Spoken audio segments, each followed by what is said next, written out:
આ આંખે હું જોવો છો, આ કાને હું સાંભળો છો. અરે જેવું તેવું ગુરુવારી દ્રષ્ટિ ન જોવે, જેવું તેવું ગુરુવારી દ્રષ્ટિ ન સાંભળે. અરે કોક કંઈ બકવાસ કરતા હોય તોય મારા ઈશ્વરની આસ્થા કંઈ જેમ તેમ તોડી છે? હે, કોઈના કહેવાથી મારી આસ્થામાં ફરક પડે? ન પડે. અરે ગમે એવા આવીને બોલી જાય, અમારી આસ્થા, અમારી શ્રદ્ધા, અમારો વિશ્વાસ અડગ છે. એવો કાંઈ મેરું તો ડગે, જેના મને ના ડગે પાનબાઈ. અમારો દ્વારકા વાળો, અમારો સોમનાથ, અમારો ભવનાથ, અમારો ગિરનાર,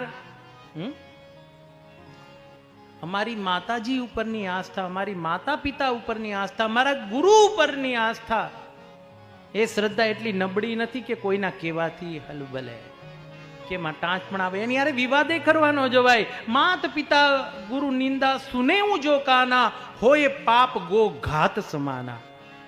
માત પિતા ગુરુની નિંદા સાંભળવી પણ ન જોઈએ, અરે એને વિચારવી પણ ન જોઈએ, એનો પ્રત્યુત્તર ન અપાય. એનો જવાબ શું કરવા આપવો જોઈએ? જવાબ આપવાનું કારણ જ નથી બનતું.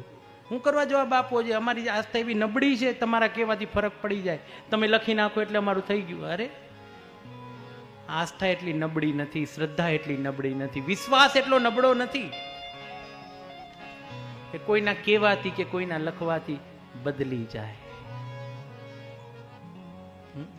અમુક કંપનીઓ આવી છે, પોતપોતે પોતાની પ્રોડક્શન કરે છે, પણ આપણે ધર્મનું શાસ્ત્ર લઈને, ધર્મ તો ચલાવ્યો ચાલે. અમે ધર્મનું ઝંડી લઈને બેઠા છીએ, એટલે આપણી શ્રદ્ધામાં કંઈ ફરક પડતો નથી ને પડવાનો પણ નથી.